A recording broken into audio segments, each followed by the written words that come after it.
just going to make sure this is working.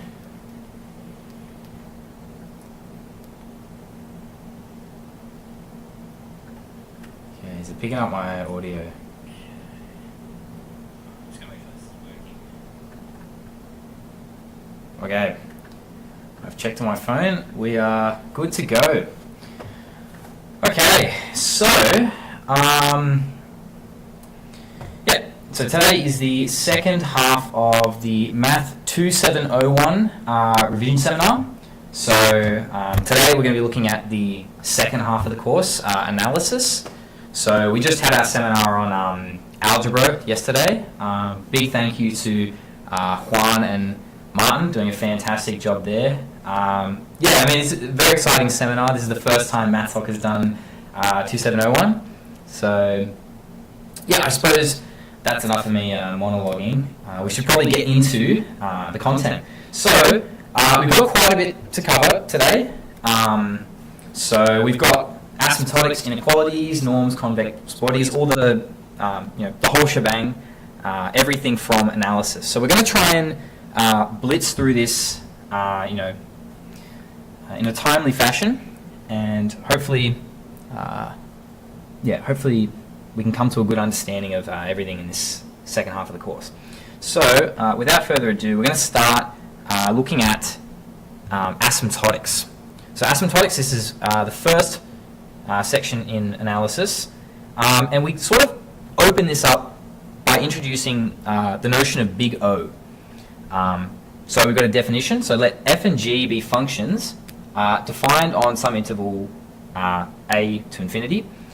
And then we say that f of x is O of g of x, which is what we've got here, if there exists some positive constant m greater than 0 and some x naught greater than a, such that for all x greater than this x naught that we choose, f of x is less than or equal to that some constant multiplied by g of x. So what this is kind of intuitively saying, or the intuitive way to interpret this, is that f is eventually no bigger than some constant times g. So what we're saying is that, look, eventually, right, we go far enough out, we hit some value x naught. And if we try and go beyond that value of x naught, then this always holds for some arbitrary constant. So yeah, the way to think of this intuitively is that f is eventually no bigger than some constant times g. So it's helpful to kind of decipher what this is saying and put it into terms that are a bit easier to understand. But let's have a look at a question. Let's jump straight into a question. We've got, state carefully what it means to say that f of x is O of g of x as x approaches infinity. Okay. Then, using this, we want to prove that x to the 2020 plus sine 2020x plus 2020 ln x is equal to O of x to the 2020. Okay. So, what does it mean for f of x to be O of g of x? Well, I mean, we just had a definition up here.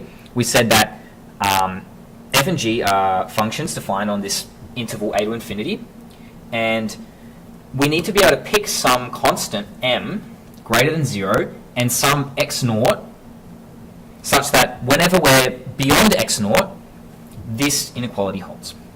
So that's, stating what this means. Now, let's try and prove that this in fact holds. Okay, so what we can do is we can analyze each function separately. So we can look at this bit here, then we can look at this bit here, then we can look at this bit here. So, clearly, I mean, for the first function, we just have x to the 2020, so it's kind of trivial, right?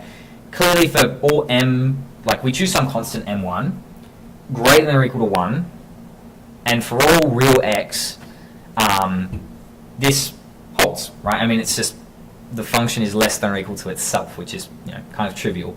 But we get the tick. So very nice. It works for this first one. Okay, so now let's look at the next one. Let's look at sine to the 2020, or sine 2020 of x. Since this is a sine function, we have that it's bounded between -1 and 1.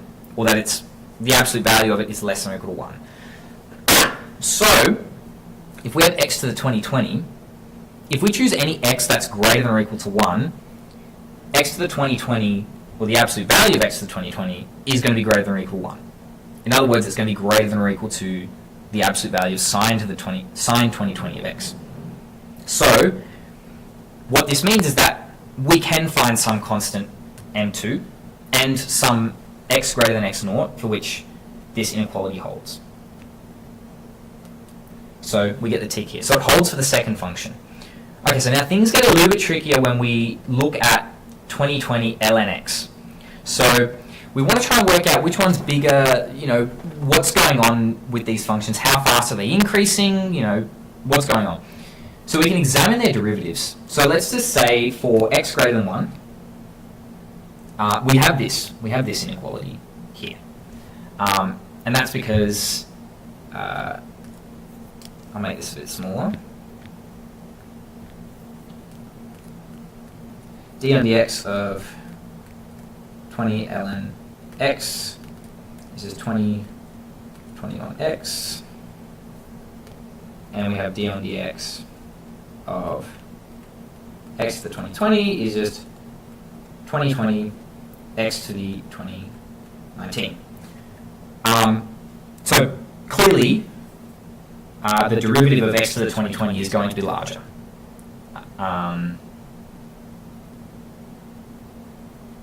Yeah. So for all x greater than 1, the derivative is larger. Because you'll notice that the derivative of this ln thing decreases. This decreases. Sad face.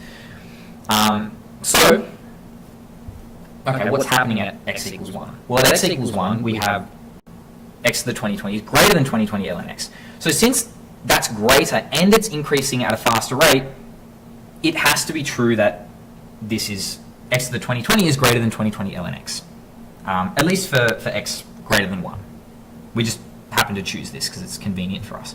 So that means that we can find suitable constants, m3 greater than 0 and some x greater than x naught, such that this holds.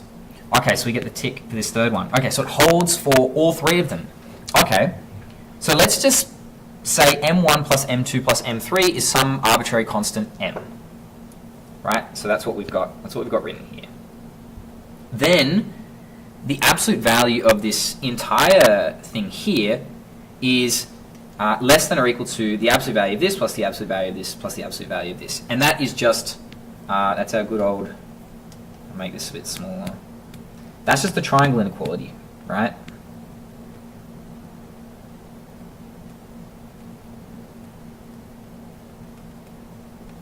So that's just the triangle inequality at play. And yeah, we had that this is less than or equal to m times the absolute value of x to the 2020.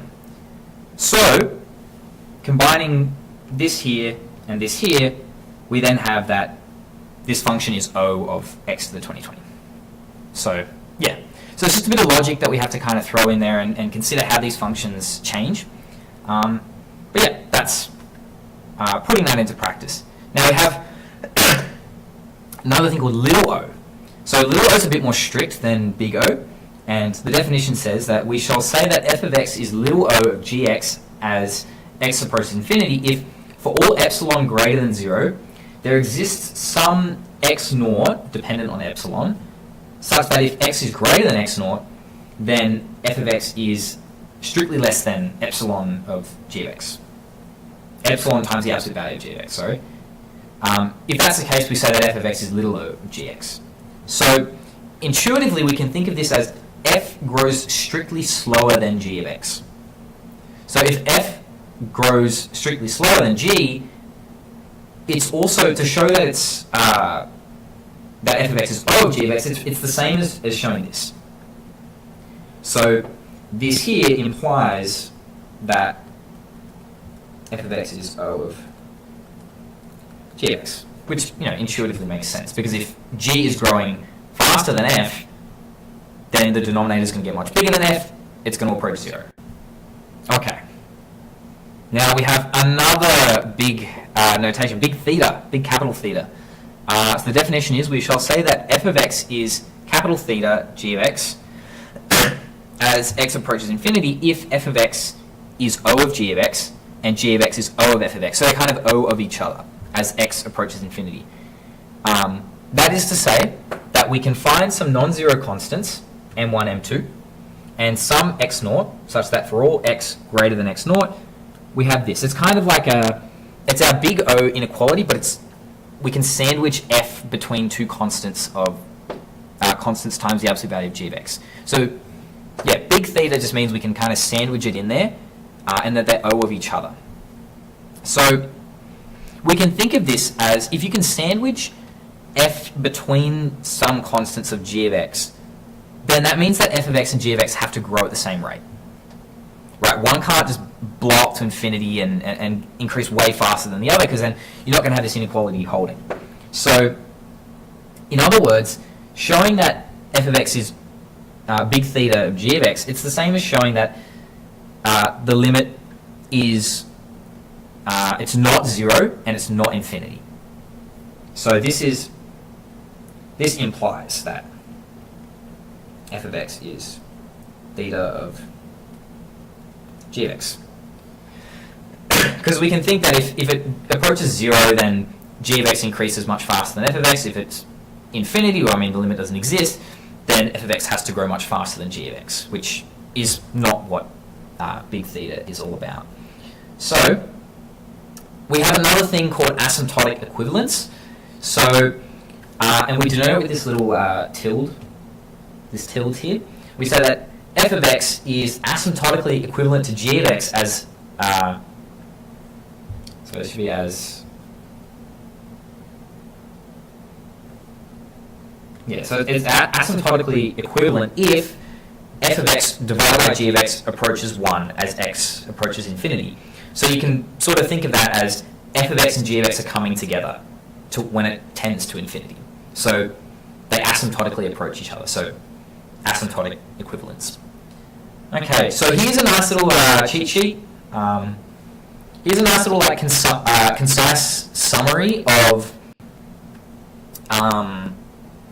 how we can think of all of these big O, little o, asymptotic equivalence, big theta, how we can think of these in terms of limits, right? But obviously we have to be cautious that this is a one-way implication. It's not, we can't say that f of x being O of g of x implies that the limit is not infinity.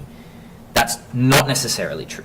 But if, say for instance, the limit of f of x on g of x equals 0, then we can say that f is little o of gx. So this is useful, but we just need to be cautious, that it only goes one way.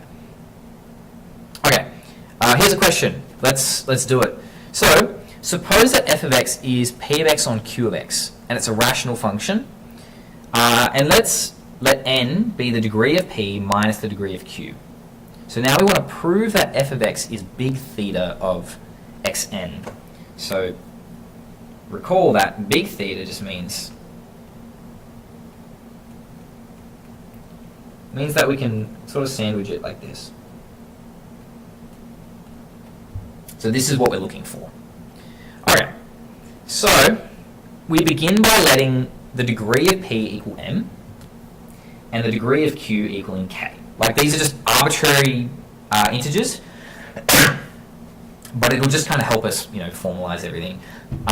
So if the degree of p is m, then we can express p as some polynomial up to the nth degree. Likewise, we can do the same for q with degree k. Okay, so now if we've got to consider f of x, and we have to recognize that f of x is, it's given to us in the question, that's p on q. Okay, so if we divide p and q, we're dividing these polynomials by each other, which is a little bit yucky, but we've got a nice trick up our sleeve. If we divide the top and bottom by the highest order term on the denominator, which is this x to the k, right? So we're going to divide by x to the k, divide by x to the k. So, I mean, on the top of the fraction, we're going to get am x to the m over x to the k, which is this. And then we're going to get like x to the m minus 1 over x to the k plus x to the m minus 2 over x to the k, right? And that's all going to be sitting in here. And then eventually we're going to reach some term where we have x to the k on x to the k, which is that there. And then every subsequent term from there is going to have like an x on the denominator. And then on the bottom, we have that this is the only constant there and everything else has an x on the denominator. So now we want to try and think about what happens as x goes to infinity. Okay, as x gets arbitrarily large, all of the terms on the denominator except for bk go to 0. And that's because they all are being divided by some x, right? There's an x on the bottom of it. So it's just going to go to 0 as x goes to infinity. Okay, and so that part, okay, that makes sense. Additionally, here's the tricky bit. For large x, all terms on the numerator besides the leading term, the am x to the m over x to the k, which is the highest degree term, like the dominating term, they become negligible, like comparatively, as we blow up to infinity. So we can think that, you know, as x goes way up to infinity, f becomes, it kind of approaches this, because all the other terms become negligible. So we say it's asymptotically equivalent to this.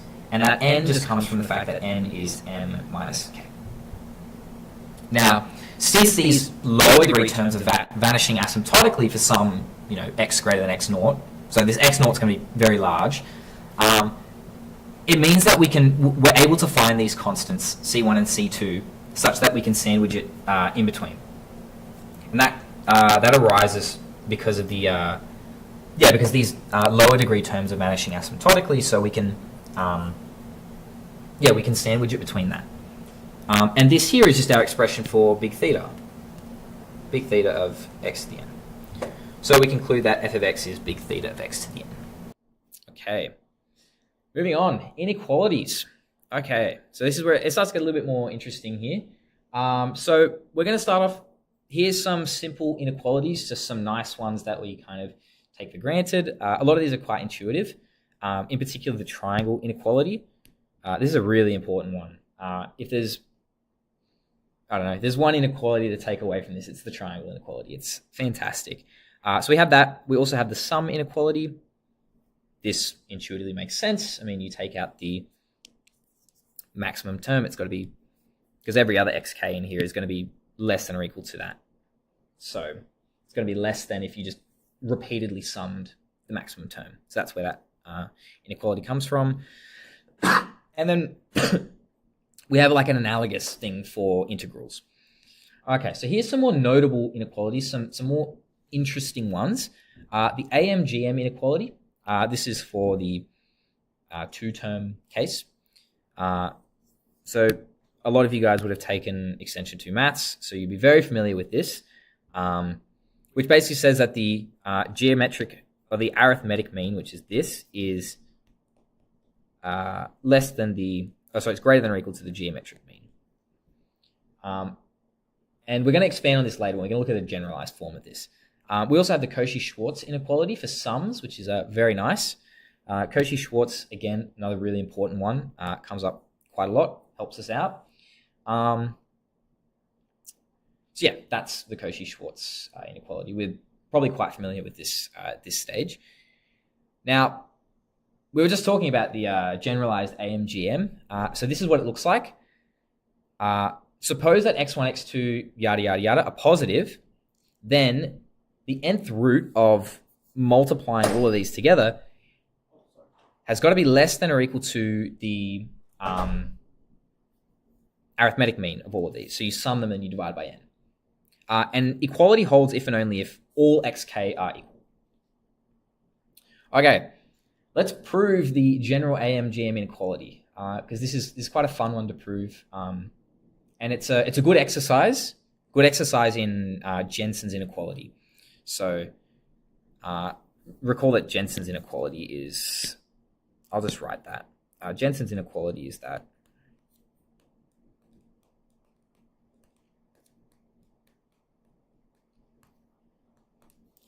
And this is for f of x, f being a convex function. So we want to leverage this.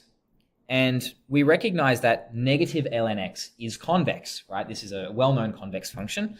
So if we apply Jensen's inequality to this, we apply letting f equal negative ln x, we get this. Negative ln of this sum, and we also get so we get this here. And then we let all ai and aj, every like term in that sum, every ai, we just let it equal 1. So this sum on the bottom just becomes n, because we're summing 1 n times. This also becomes n. Okay, so we have negative ln, like we just substitute that in and we get this term here. And then this sum here gives us the negative 1 on n there. Now we recognize the fact that the sum of ln xi equals ln of the product of xi. So this is really important. So we get that here. Yep. And then we can just bring this 1 on n up to the top to get that. And then exponentiate both sides.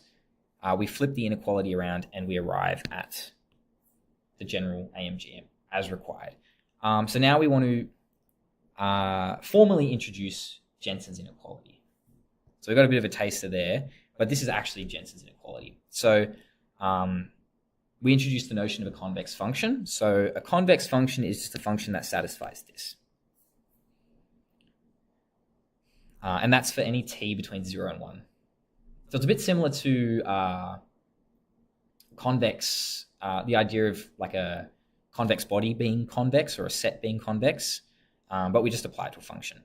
And then we have Jensen's inequality, which is that if a function's convex and we have some, x1 up to xn is all real, then if a1 up to an is all positive, then we have this wonderful inequality here.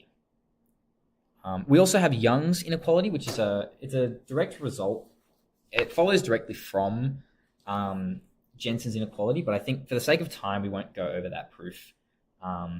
It's just a matter of substituting values into here. So you let x1 equal a to the p, x2 equal b to the q, t equal 1 on p, 1 minus t equal 1 on q, and the result follows from that. So if you guys are curious, you can work that out. Follows very nicely from that. So we're going to look at an exam question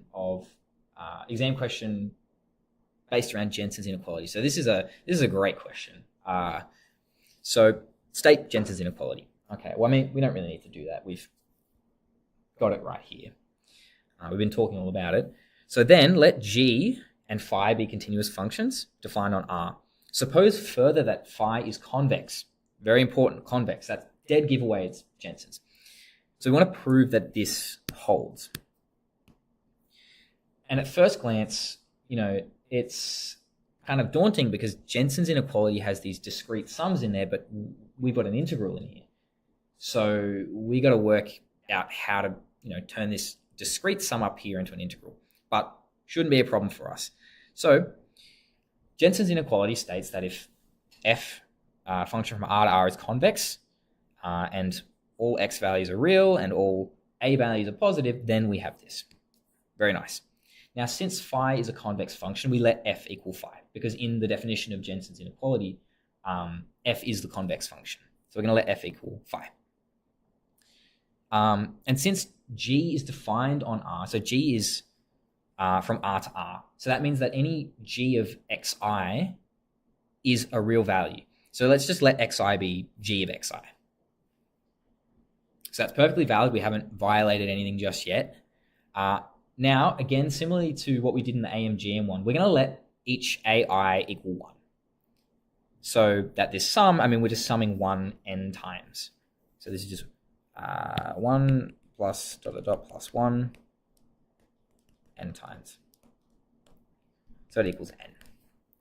Then we have that by Jensen's inequality, so we're going to substitute this into here, into this expression here.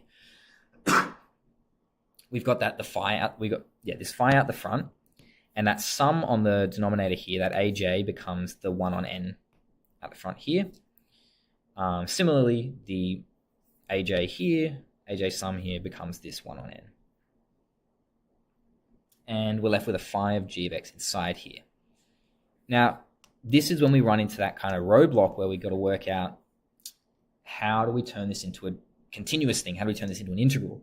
Okay, well, suppose that delta x is 1 on n. Okay, recall that this is tapping into, I'll write in a color, it's easier to read. Riemann sums. So Riemann sums tells us that delta x is b minus a on n. But if we're claiming over here that it's equal to 1 on n, then b is 1, a is 0. For the sake of simplicity, we'll say b is 1, a is 0. Okay, so then we have that the limit as n approaches infinity of this, which was the expression that we just had up here, now we're taking the limit as n goes to infinity, is the same as, it's the same as this sum, and this should be, that should be an n there. It's now that it's the same sum, but we've got delta x's in there. And this is just the integral, we have that the limit goes to infinity of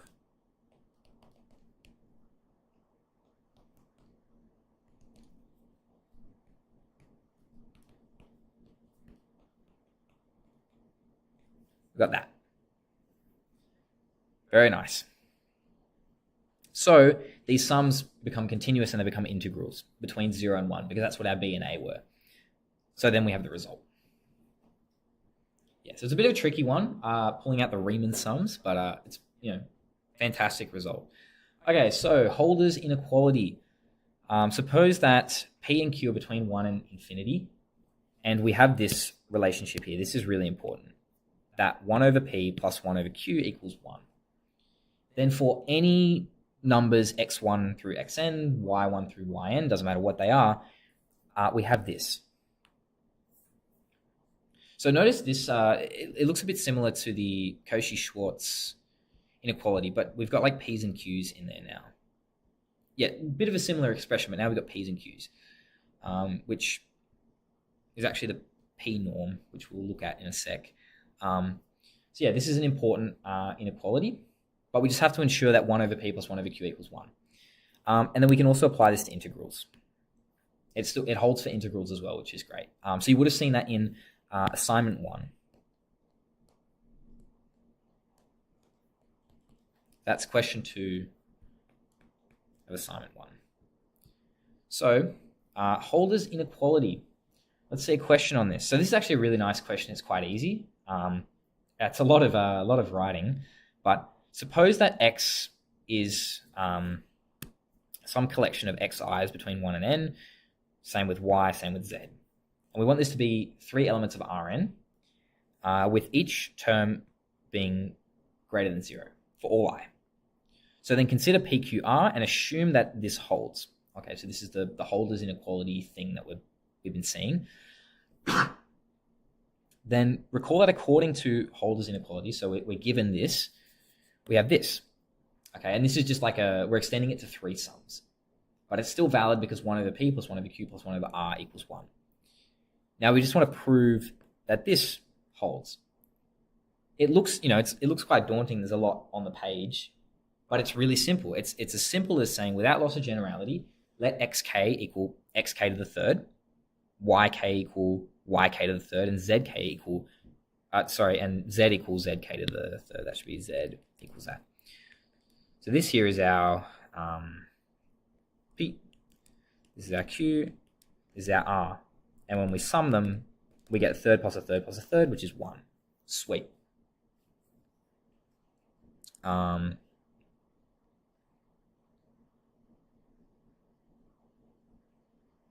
Oh yeah, sorry. Whoops. Sorry, I made a mistake. Yeah, we're going to let P equal Q equal R equal 3.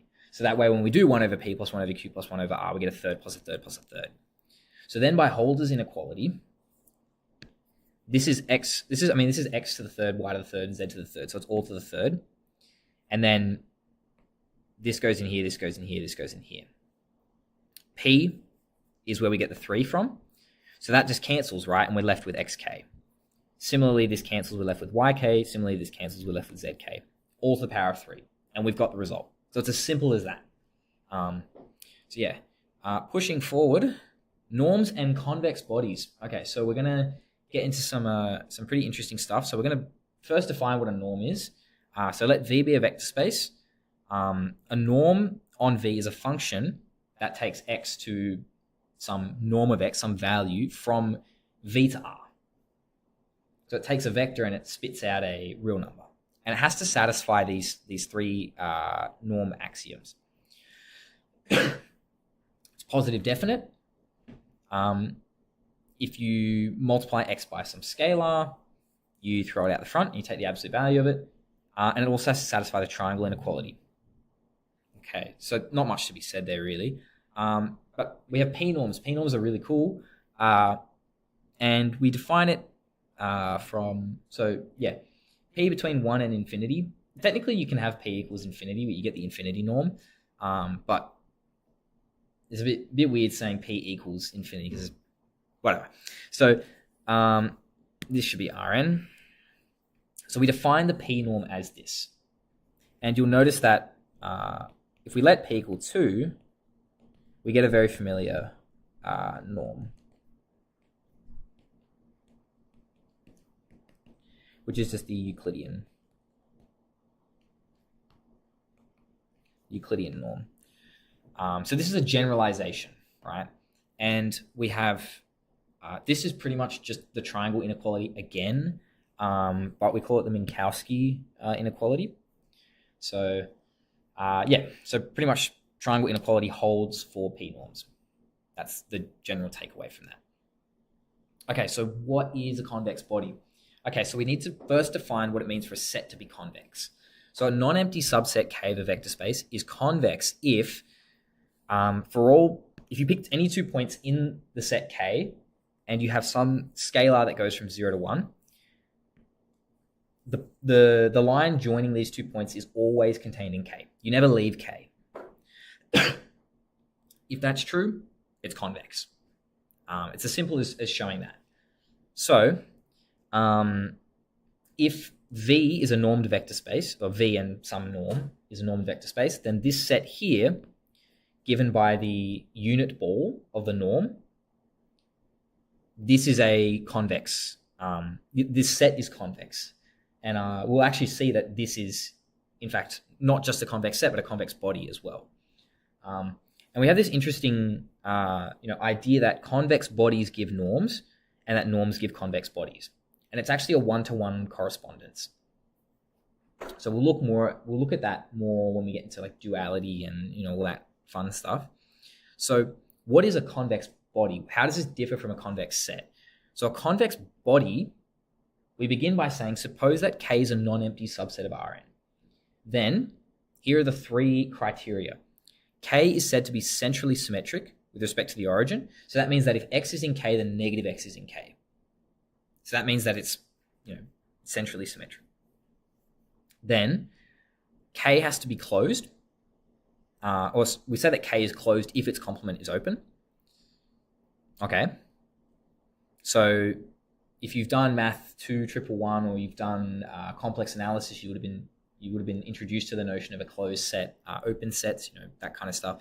If it's closed, it contains its boundary. That's the easiest way to think of it. It contains its boundary. And we also say that K is bounded above and below if you can create this, you can have like a set K, convex set K, and then you might have some ball like this, C, and then you can construct a ball with a larger radius, like that. If you're able to do that, that means that K is, it's compact, right? It doesn't just blow up to infinity, so it's bounded above and below. So yeah, then we say that K is a convex body if it's convex. That first, this property up here, it's centrally symmetric. Okay, so it's this this property here. It's closed and bounded above and below. So we can sort of just this we can just say it's compact. It's usually a lot easier to say that. It's a bit more of a compact statement, if you will. So let this norm be any norm on Rn, and consider this set. We want to show that B1 is a convex body, and without just saying that the unit ball of a norm gives a convex body, we actually want to show that this is convex. It is a convex body, right? We can't just, it's kind of cheating just saying, oh, it's a unit ball. Oh, it gives a convex body. We can't just say that. So we go down the list. So what do we need to show? We need to show convex set. 2, we want to show that it's centrally symmetric, and that's we want to show that it is compact. And yeah, I mean that's really what we have to show. So K is non-empty. By definition, it's non-empty.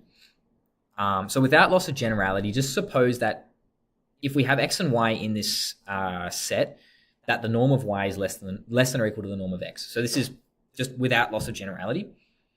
Then if we take the norm of this expression here, we get, by the triangle inequality,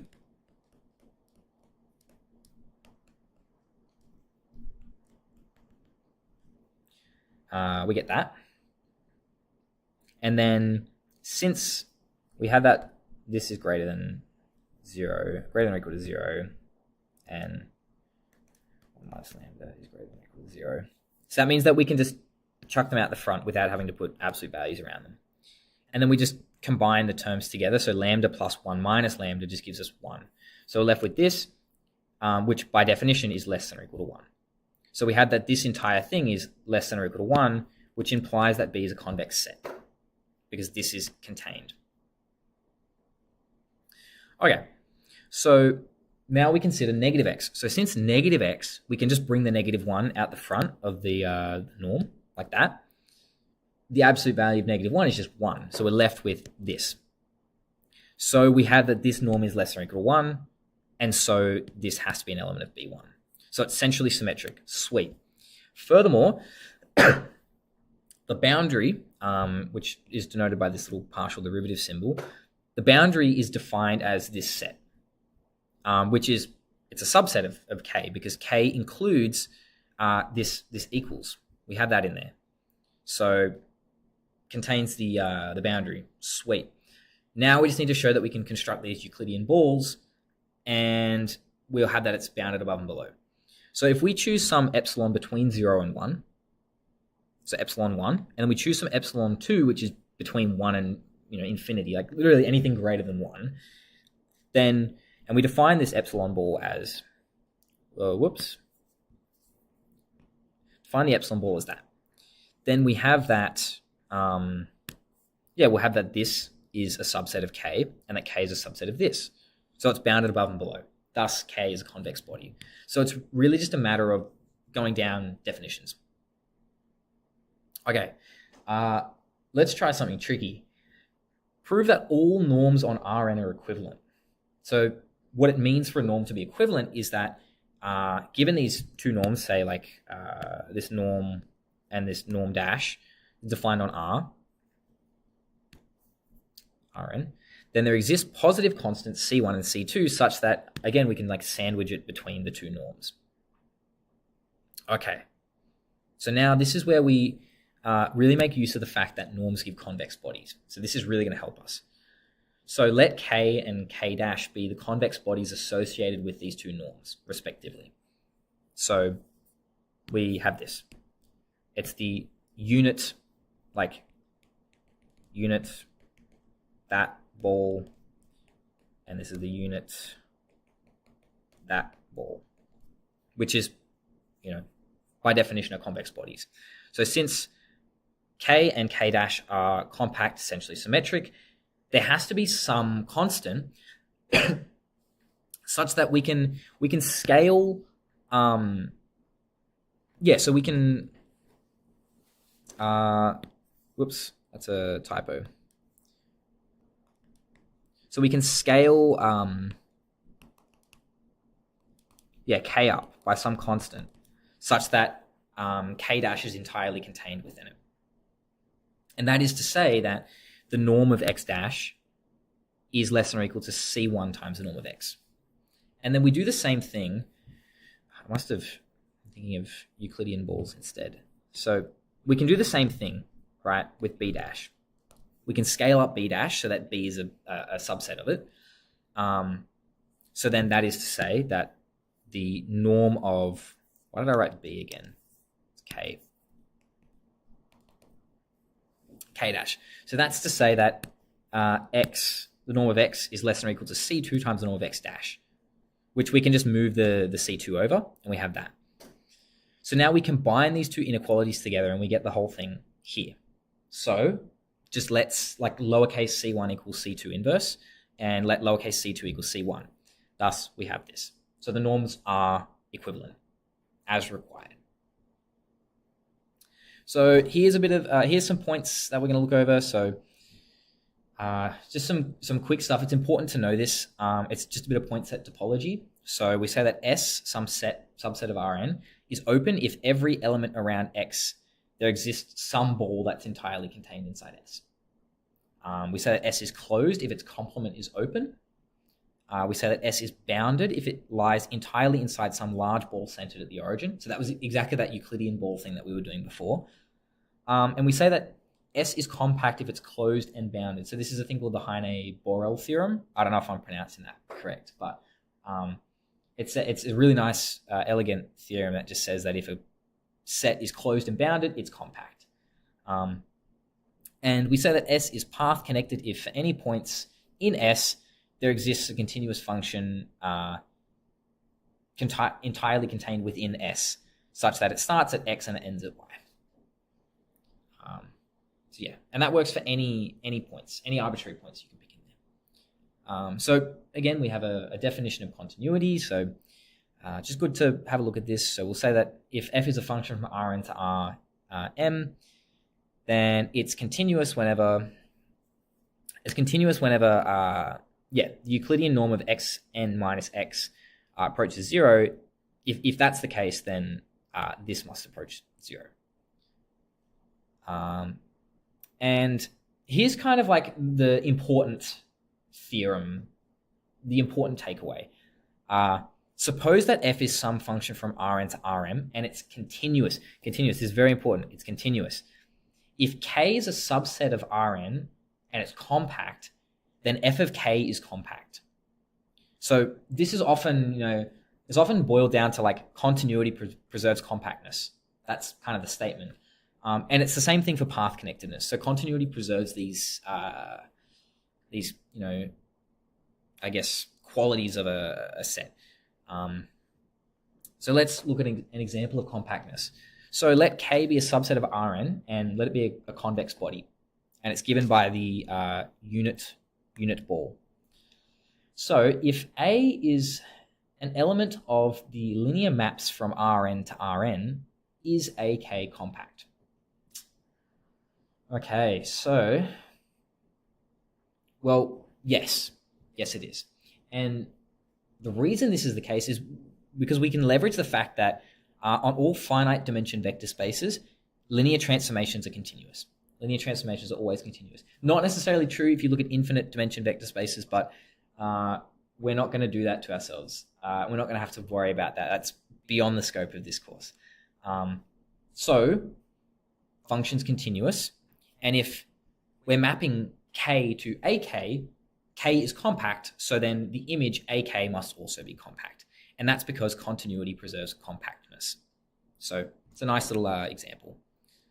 Okay, and to kind of, finish things off, here's a nice theorem. So it's the Bolzano-Weierstrass theorem, and it says that every compact subset S of Rn is sequentially compact. So that is to say that every sequence in S has a convergent subsequence in S.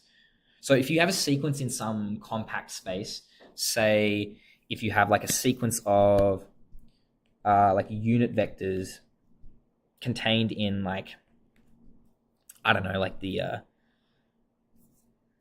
unit ball, like the Euclidean unit ball, like I guess the closed Euclidean unit ball, that's a compact space. So this sequence of unit vectors will have a subsequence that converges to a value on this unit ball. And that's a result of the Bolzano-Weierstrass theorem. So an alternate statement is that every bounded sequence in R has a convergent subsequence in R.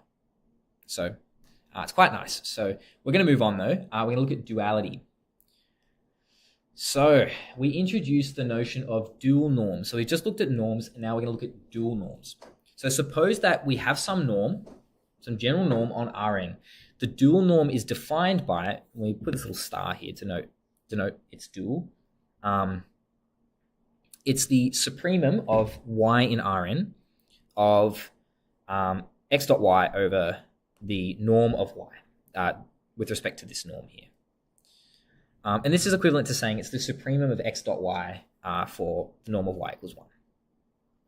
So this is a bit of a confusing statement, but here's a really nice case of dual norms.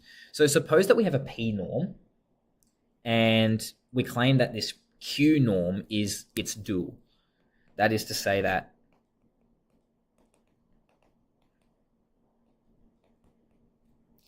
then Q is given by P over P minus 1. And fun fact about that, Q equals P over P minus 1. 1 over Q is P minus 1 over P. Therefore, 1 over Q plus 1 over P equals 1. We have this holder like identity thing that comes up again, which is really helpful. So this helps us a lot when we need to find polar bodies, when we have to consider dual norms. So let's find the dual norms of the one norm and the two norm. So for the one norm, we claim that P is 1, getting it in the form that we had up here. We say P is 1. So if Q is P over P minus 1, we kind of run into a problem. Like we're dividing by 0. But I mean, we have an infinity norm, so this isn't actually really a problem for us. So we say that the dual norm of the one norm is just the infinity norm.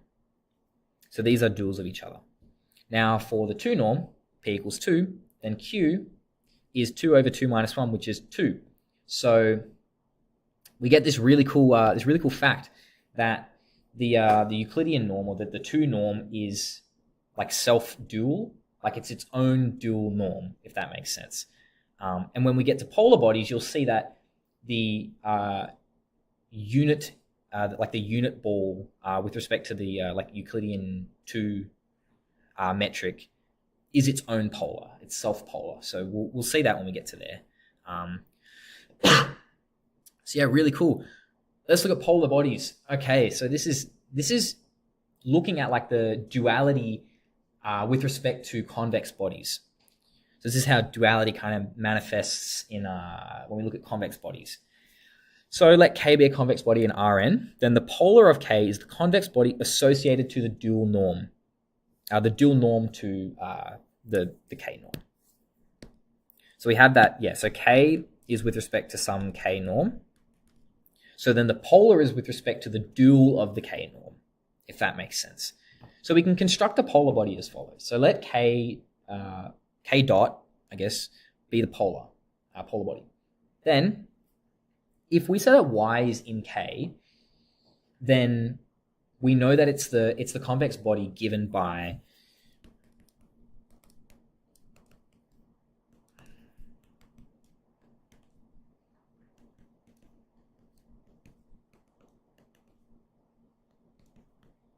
the unit ball of the dual norm. So that's the same as saying that this holds. And then we use our definition up here to say, well, this is equivalent to saying this. Okay. And then if we're considering this like x norm, so that's the equivalent to just x in k, which is the same as saying that x dot y is less than or equal to 1 for all x in k. Thus, we have this formula for the polar of k. This is the polar of k. Okay. So here's some really nice like tricks that we can do. This is some like tricks that can, because sometimes calculating a polar body can be a little bit of a pain, having to find the dual norm and then consider the geometry of it, all this stuff. But we can use these little shortcuts. If we get, that is given we get a nice polar body. So the polar of a sphere is a sphere. So it remains a sphere, which is really nice. So if we have a convex body, which is a sphere of radius r, then the polar is just the sphere of radius 1 on r. Okay. If we have like a convex body is an ellipse, then the polar of that is the ellipse with the axes reversed. So you can sort of think of like we're reversing the radius by making it 1 over r. We're reversing the axes. So that means that if, so this is a sphere of, this sphere of radius 2, then the polar is just going to be this. Sweet. So we just flip that thing on the end. Okay, let's find the polar of k given that k is this, which is an ellipse. So given k is an ellipse, polar is simply just the same ellipse with the axes reversed. So we take this 4 and we just move it here. And boom, we get that. Easy. So this is like, a nice convenient shortcut if it happens to be, a nice convex body. So we have this thing called the polar duality theorem, which is quite interesting, but, it makes sense that the polar of a polar is the original convex body that you start with. You can sort of think, okay, well, k and k polar are like duals of each other. So if I take the polar of k, I'll get the polar of k. If I take the polar of k, I get back to k, because they're kind of, this notion of duality. So this is important. This will come in handy. And we also introduce, we look at separating hyperplanes. So you guys will be quite familiar with this. We looked at this quite extensively in assignment 2, particularly question 2, a bit of a rough one. But we say that given a non-zero vector u and some constant c, this set here is a hyperplane in Rn. This is just the definition of a hyperplane, nothing too fancy. Now, if we change this this equality sign to an inequality, we end up with a half space. So a half space is just everything that is bounded by this hyperplane. So it might look like, if we have some axes like this, and you have a hyperplane that cuts through like this, then the half space might look like this. It might look like everything that's bounded by that hyperplane. And so suppose K is a convex body. For x in K, we can define the half space as simply as this, which is x dot y is less than or equal to 1. Now, here's a proposition. If y is in K polar, y is in K polar if and only if y is in the half space for all x in K. So that is to say that this intersection of kind of half spaces forms the polar set. And I'll try and give you this formula itself, it's quite abstract. So I'll try and give you like a physical example. So we're going to say let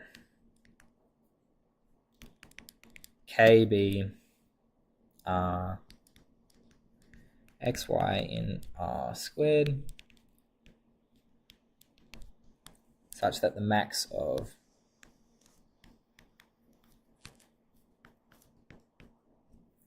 we have this. Okay, what does this look like? It looks like this. 1, 1, negative 1, negative 1. So it's the infinity norm ball. Okay, so this here is K. Now, okay, so we want to consider the polar, right? But the polar tells us that x dot y is less than or equal to 1. Okay, and this is for x in K. Okay, well, we'll just write this in like standard dot product form. We'll say that this is x1, y1 plus x2, y2 less than or equal to 1. Okay, and we might as well throw in an absolute value on here. Okay, so we can use the triangle inequality, which is really nice. Triangle inequality, once again, great stuff. You love to see it. x2, y2. And I should let me write this like actually proper. So x dot y equals x1 y1 plus x2 y2, which is less than or equal to x1 y1 plus x2 y2. I think you can probably see why that's the case. y1 plus, so we can just keep on going down here, and now we claim that since x1 and x2 form the components of a vector in K, then we have that the max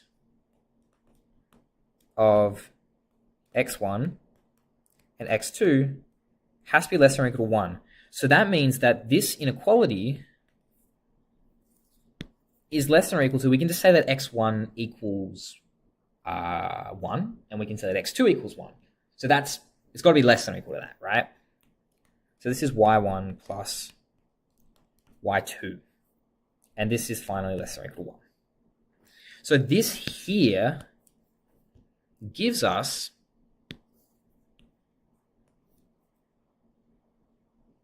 set like this.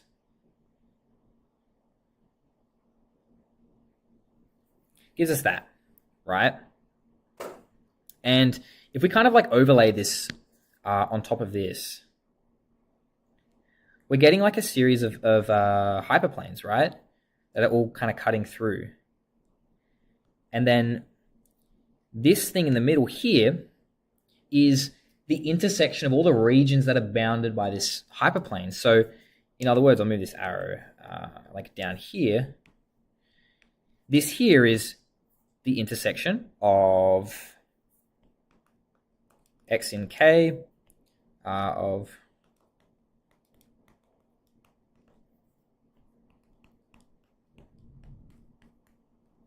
it's that.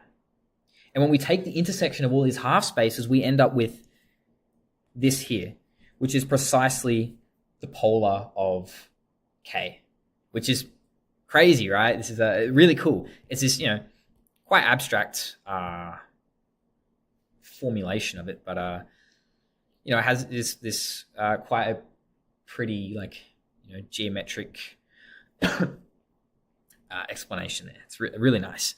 So now we look at a special kind of hyperplane. It's a separating one. So we say that a hyperplane, general definition of a hyperplane, it's separating for K and P, and this is where K is a convex set, if x dot u is less than or equal to C for all x in K, and that P dot u is greater than or equal to C. So P is outside of this set K. So we say that this hyperplane, it strongly separates it if P dot u is greater than C. So like this equality thing doesn't hold here.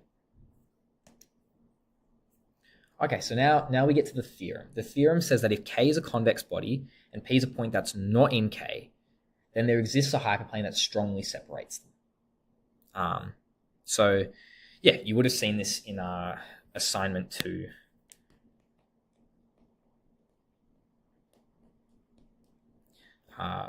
Question 2. So yeah, this is a nice theorem that we have, and this holds for every convex body. And as long as you have some point that's outside of the convex body, then you can construct a hyperplane that strongly separates it, which is very nice. Okay, so now the next thing that we kind of want to discuss is Mahler volume, but we have to take a little interlude, a little detour through a bit of linear algebra, which, you love it or you hate it. Okay, so we're going to look at some remarks. Here are just some statements that arise from linear algebra. We say that the linear maps from Rn to Rn are exactly the n by n matrices, which is this. So whatever you want to refer to this as, group of linear transformations on Rn, I don't know, vector space endomorphisms on R, whatever you want to call it, right? It's the n by n matrices. That's precisely what it is. Okay. All such linear maps are continuous. Again, for finite dimension vector spaces, but we don't have to worry about the infinite dimension case. So we can assume it's always continuous. Okay.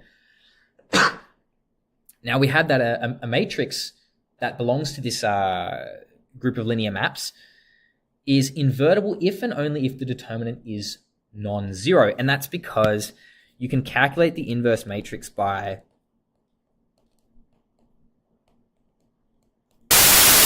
one on the determinant of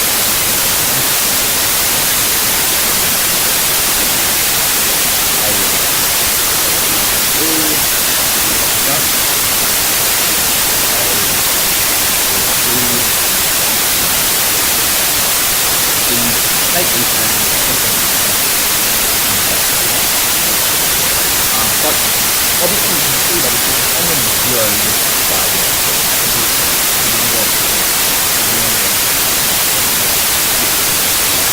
okay, so if omega is a subset of has a volume vector,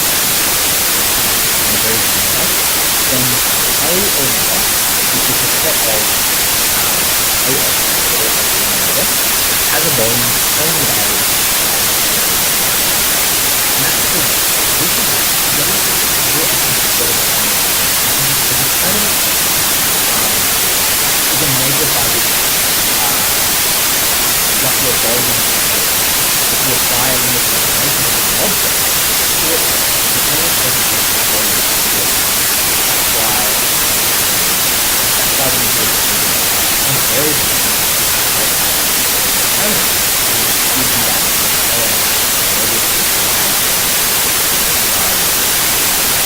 we expect the determinant. Okay, so the determinant of a transpose matrix is you can expand along columns and you can expand along rows.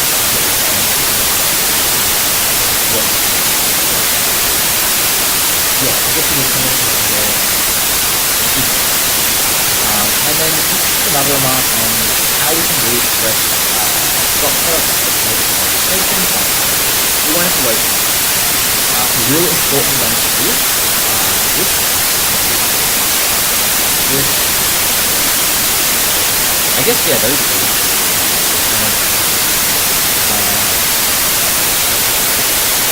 I guess this is it. Most of it there is very good. So, we're going to learn. If A is an invertible n by n matrix, and A is a convex body, and AK is a convex body with polar A transpose inverse AK. Wow. Okay, so we're going to leverage this. We're going to try and put this straight in the test. So we're going to prove that if A is some blank number for the linear map, and K is a subset of Rn, convex body, then we want to show that AK is also a convex body. Okay. So, suppose that A is and suppose that X dash Y dash belongs to AK. For some, then we can express it this way, right? Because we have that AK.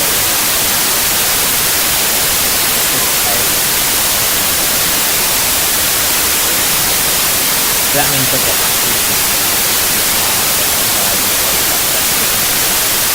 very nice. If A is convex, so the original convex body is convex, this belongs to A. Right? Then it follows by definition. And if we apply K to this, then it has to belong to A. Because this here, for all we know, we can call this like Z, and then A Z. We have that Z element K, so A Z.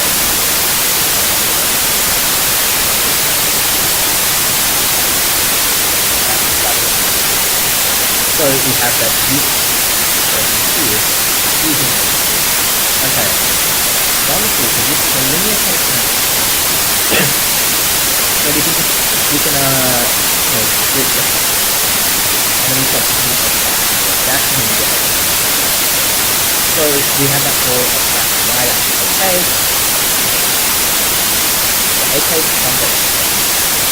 Since K is convex body, if x is in K, then negative x. And since AK is defined as this, right, and this here is in K, this must be A. And by linearity, this must be A. That must be A. And that's it. That means that AK is we're kind of picking up the rest of it. Finally, if A is compact, A is continuous, compact, continuity preserves compactness. So AK must also be compact. You can use it like one to one. So, yeah, we've shown it's correct. Symmetric. Therefore, convex body. Good. Very nice. Okay, now we're trying for that Mala body. Okay, we've gotten, all this linear algebra for it, and now we're trying to do Mala body. So we say for Mala body, the convex body trying the volume of the convex body times the volume of the solid body. So if we have like a convex body, say one that looks like this, then it's just this area. So this is the area. You can think of it as the area. Well, we just say volume, because volume is a generalized unit. We're referring to like the measure. So unit okay, so we have some theory about the Mala body. So let A be a subset of R, let it be a convex body. We want to let A be an invertible linear map. Then saying that the Mala body of the Lewis Mala body follows. We're going to say n of A and N.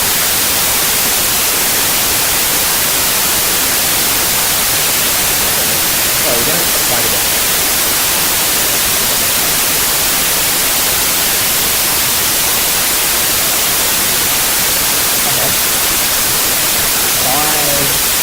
definition.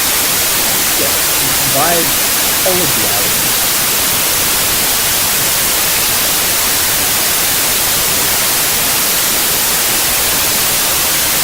A is a double polar dot dot. So therefore, NK equals the volume of A dot dot, volume of A dot, which is just a Mala body.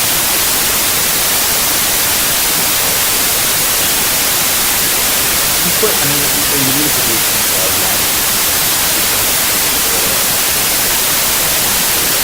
but that's just the consequence of polar duality.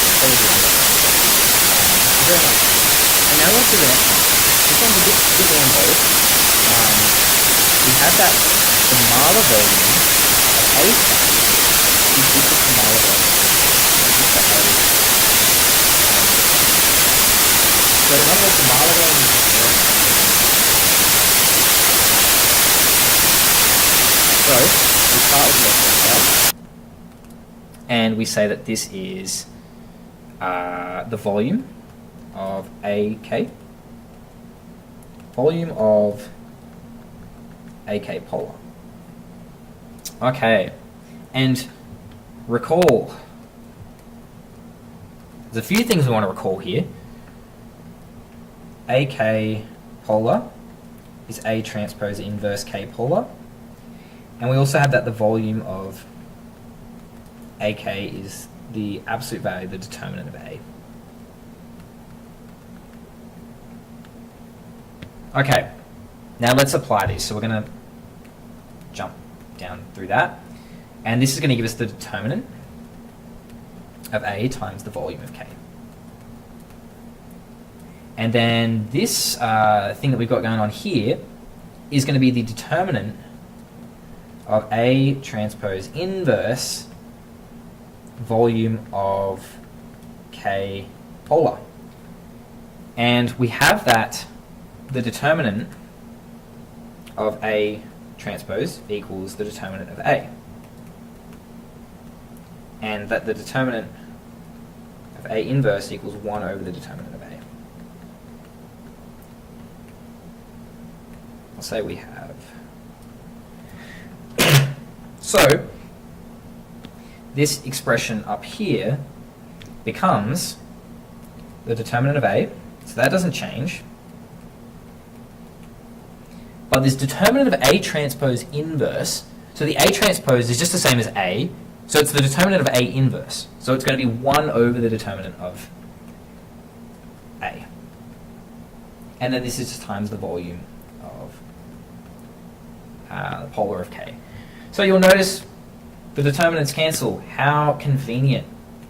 And we are simply left with the volume of K times the volume of the polar of K, which is the definition of the molar volume.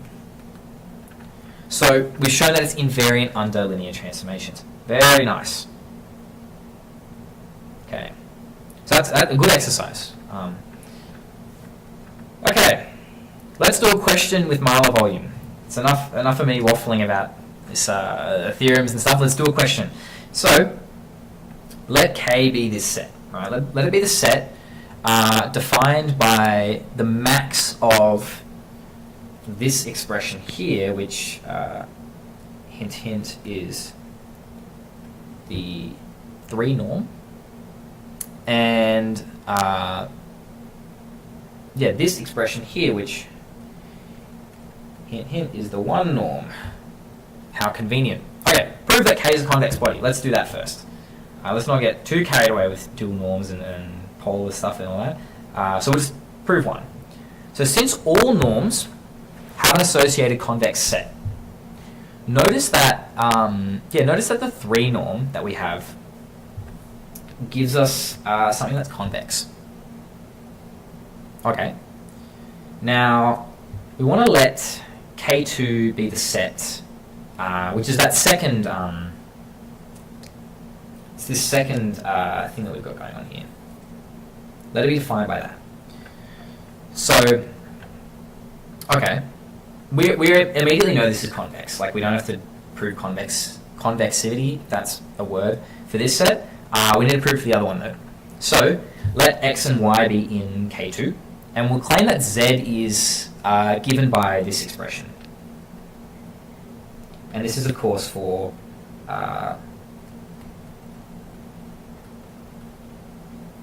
then we take the first component of z, and we subtract the second component of z,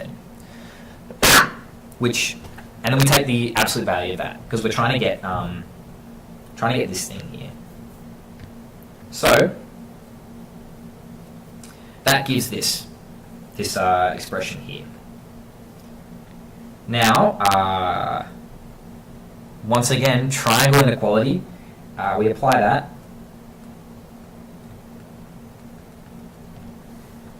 to arrive at this, and we have that since x and y are in K2, this here is less than or equal 1, and this here is less than or equal 1. So I mean, it's less, like we subbed in 1, that's the largest possible value it can be. It's less than or equal to lambda plus 1 minus lambda, which is just 1. So we have that, we have that Z is an element of K2, so it's convex. Okay, so we've got that K1 and K2 are both convex. Now, we use the fact that the intersection of convex sets has to be convex, right? So, and the reason why we introduce the intersection, the reason why we talk about the intersection is because this here is really saying that both, like, this thing here and this thing here is satisfied. So really what it's saying is that this thing here is the condition on K1 and this here is the condition on K2. So if we want both of them to be satisfied, like this and this, we can take the intersection. That'll give us that. Okay. So we've got that the whole thing's convex. Nice. Okay, let's prove that it's essentially symmetric. Let negative x be negative x1, negative x2.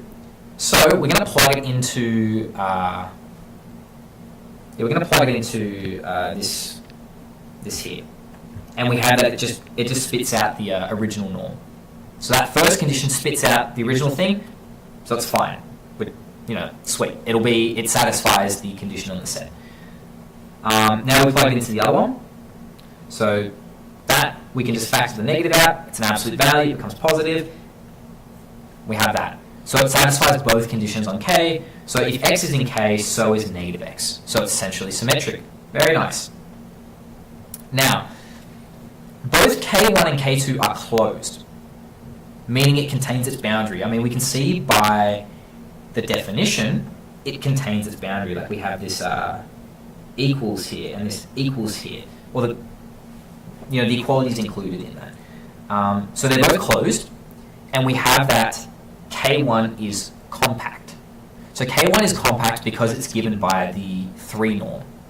It's given by the unit 3 ball, or the unit ball of the 3 norm, whatever. You get what I'm saying. So since they're both closed and K1 is compact, if we take the intersection, it has to be compact. This is just a fact. If you take the intersection of a compact set with a closed set, you get something that's compact. So we have that, since K is the intersection of the two, we have K is K1 intersection K2, we have that K is compact. So K is compact, essentially symmetric, and convex. So it's got to be a convex body. Sweet. Now we find the polar. Okay, so this is the tricky bit.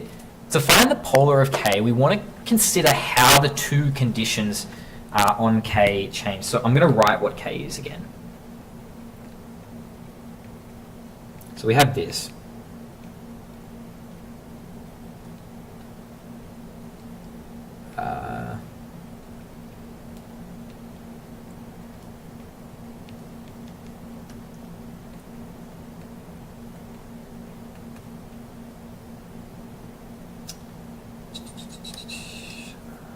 That, less than 1, that. There we go.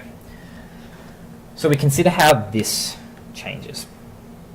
Okay, so if we're in the first or third quadrant, this thing here is going to be greater. Like it's going to be larger. So the max just becomes that when we're in the first and third quadrant, because it's greater than this thing over here. So if we're finding the polar, we recognize that it's just the dual norm. It's the convex body given by the dual norm.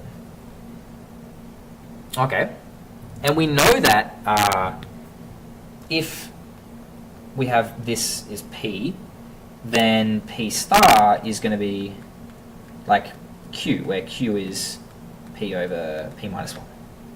So P in this case is 3, so the dual of the 3 norm is going to be the Q equals 3 over 3 minus 1, which is 3 on 2. So our dual norm is the 3 on 2 norm. Okay, and that holds in the first and third quadrant. So in the second quadrant, however, we have that the inequality is the other way around. So this thing is larger in the second and fourth quadrant. Now, from this, we have the one ball. And I mean, if we sketch what this convex body looks like, looks a bit like this.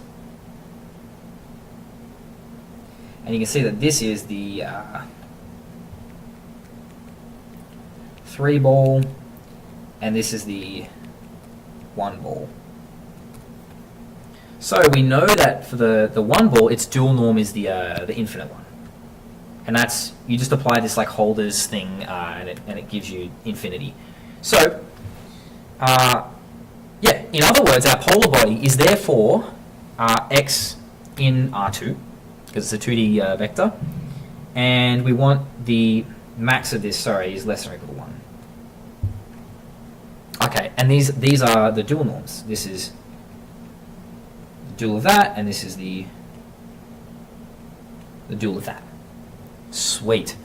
Okay, so we've got our polar body, and if we want to sketch what this looks like, this is K. We're going to sketch the polar body because it's going to help us a lot for computing the Mahler volume. So this looks roughly the same, and this is kind of like given by the equation, what is it, x to the 3 on 2 plus y to the 3 on 2 all to the 2 on 3 equals 1. Like, that's what that line would give us. And then, of course, everything inside that is less than 1. And then, since we have the infinity norm, it's going to be this like box, like that. That's 1, negative 1, negative 1, 1. So this here is K polar. Nice. Okay. Now let's compute the Mahler volume. So recall that our Mahler volume is the volume of K, volume of K polar. Okay. So we consider K first. In quadrants 1 and 3 of K, we've got the equation here is like x cubed plus y cubed all to the 1 on 3 equals 1. So this is kind of like saying oh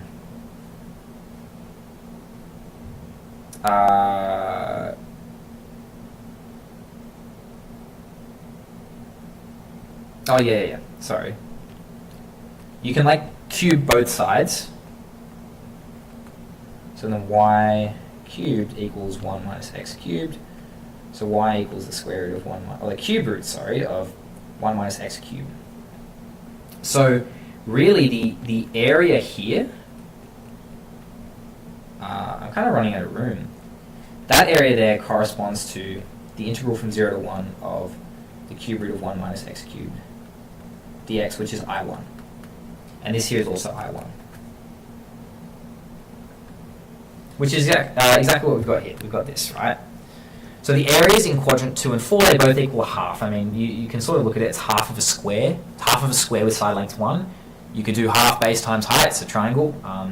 So we get half. I'll write this in. 1 half, 1 half. So the Mahler volume of... Oh, sorry, not the Mahler volume. The volume of K is just 2i plus 1. Sweet. Now we consider the polar norm. So this one here is, this equation here is given by x to the 3 on 2 plus y to the 3 on 2 all to the 2 on 3 equals 1. So x to the 3 on 2 plus y to the 3 on 2 equals 1. Therefore, we have that y equals 1 minus x to the 3 on 2 to the 2 on 3. So the area of that quadrant just here is equal to like 0 to 1. This is, of course, considering this one, considering the bounds there, 0 to 1. And this is 1 minus x to the 3 on 2 to the 2 on 3 dx, which is I2. So we have two lots of these, and this here is just a square with area 1, this is a square with area 1. So, the areas in quadrant 2 are both equal to 1, so the volume of the polar is 2i plus 2. So the Mahler volume is given by multiplying these two together, and we arrive at this as required. Okay. So, wow, what a question. Quite a lot involved there, but yeah, very fascinating stuff. So we're going to move on to prime numbers. Okay, so prime numbers, this is not a very big section. There's not really much to it. There's like one thing, like the prime number theorem, but we're still going to push through. So we have a theorem, the fundamental theorem of arithmetic, which a lot of you will be familiar with. This comes up in Extension 2 Maths, Year 12, for those who took that. So every natural number n can be written uniquely up to a reordering of the factors as products of primes. So basically saying that every number has a unique prime factor decomposition. That's all we're saying. Okay, now here's a fun fact. There's infinitely many primes. And here's a proof of it. So suppose that there are only finitely many primes. So it's going to be a proof by contradiction. We're going to suppose that there's only finitely many of them, and it's these ones. And Pn is, of course, the largest prime. Then if we multiply all of these prime factors together and add 1, that's not divisible by any of these primes, P1, P2, right up to Pn. So this is prime. And it's also greater than Pn. But we said that Pn was the greatest prime. So we hit a contradiction. So therefore our initial assumption that there were only finitely many primes is false. So there's infinitely many. If you want a fun exercise, you can try and prove if there's infinitely many twin primes, which are primes that are separated by one number. So like 3 and 5 are twin primes. So if you can prove that there's infinitely many twin primes, that might be a fun little exercise. Okay, so we have a thing called the prime counting function, and it pretty much just counts how many prime numbers there are not exceeding x. So whatever we throw into the function, it's the number of primes not exceeding that number. So, for instance, pi of 5 is equal to 3, because we have 5. The primes that we have are 2, 3, and 5, and then any other prime is going to be greater than 5. So we've only got 3 of them. So this implies that pi of 5 equals 3. And pi of 10 equals 4, etc., etc. Like this is just kind of illustrating what this function is, how it works. So Gauss came along and said that for x greater than or equal to 2, we have that the prime counting function is greater than or equal to log of log x. So this is, we're trying to understand how this function behaves. And of course, it's a lot easier said than done. Like the distribution of primes is, we still haven't worked that out yet. But we have, approximations and stuff like that, such as this one that Gauss has provided. So this is just an interesting fact about the prime counting function. But we look at the prime number theorem. This is kind of the important thing from this topic. And we first have to introduce a thing called the logarithmic integral. So we denote this by Li of x, and it's the integral from 2 to x of 1 over log t dt. So not a very nice integral, if I'm being completely honest, but it is a part of the definition of the prime counting function. So the prime number theorem states that there exists some constant greater than 0, effectively computable, such that for x greater than or equal to 2, we have that pi of x equals Lix plus big O of x e to the negative c root log x. So again, we see this big O notation coming up. So this is a bit of a not a great expression. Wait, 1 second. Hello?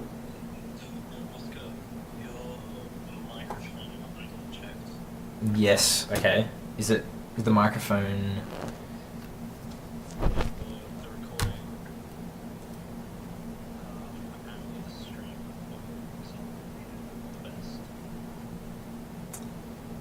Is it was it like really? Oh, let me turn this. Yeah. Okay. Maybe if I turn the gain down on it, it might help.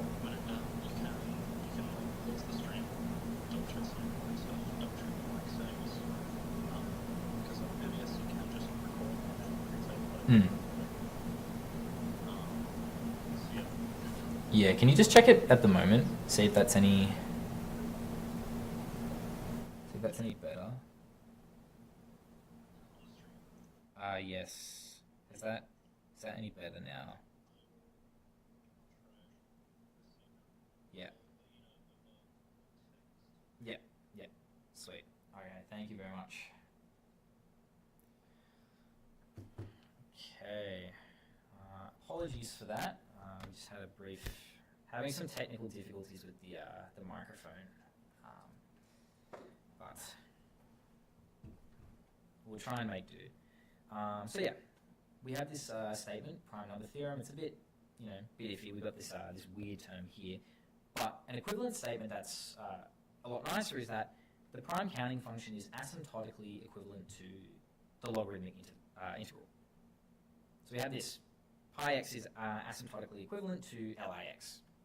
Okay, let's use this now. So we want to use the prime number theorem and the fact that pi of x is greater than or equal to Lix for x strictly greater than 1 to show that for any x greater than or equal to 2, we have this. So pi is being asymptotically equivalent to x over log x plus O of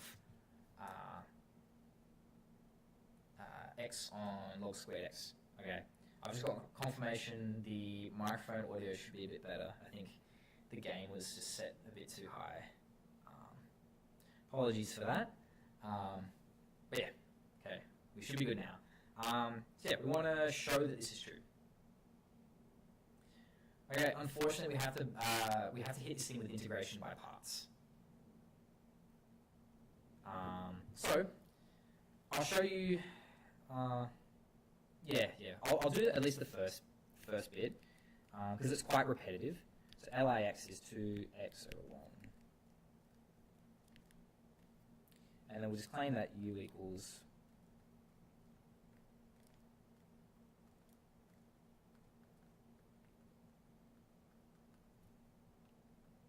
u is 1, v is t. So integration by parts gives us that this is t on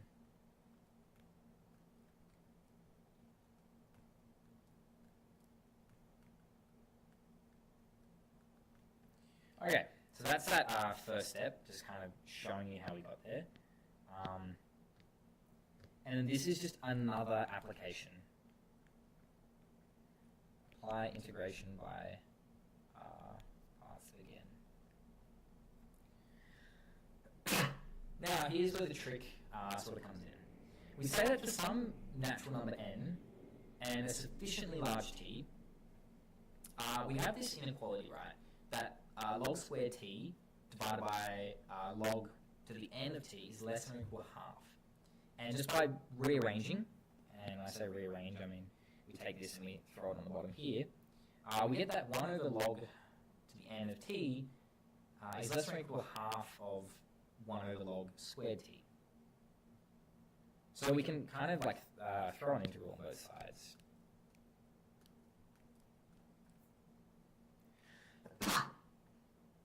Right?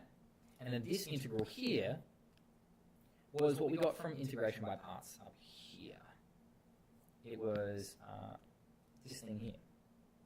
This was our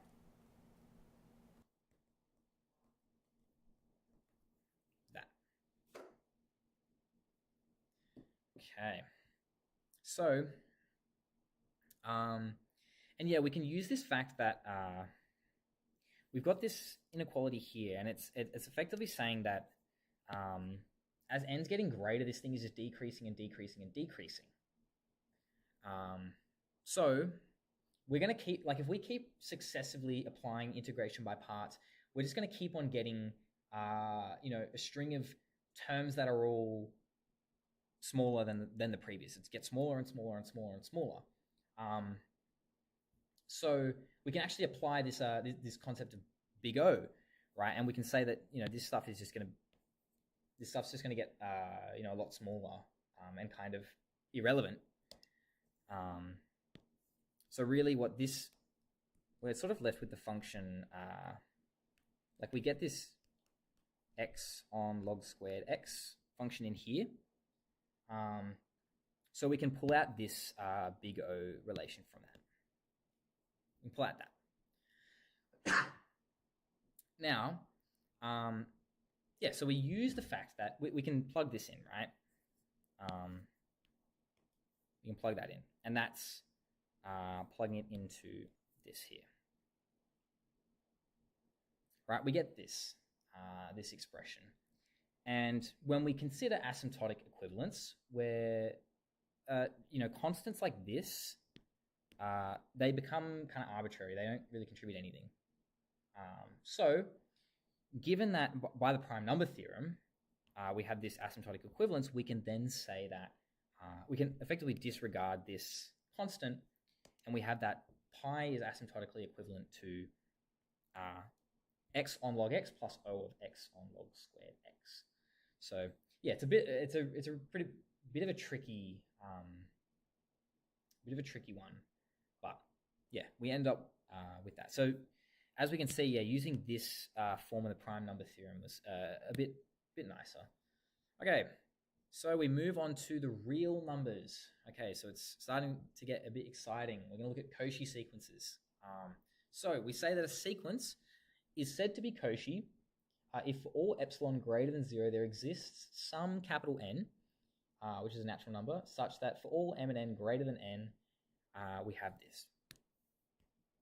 We can think of this as terms get arbitrarily close.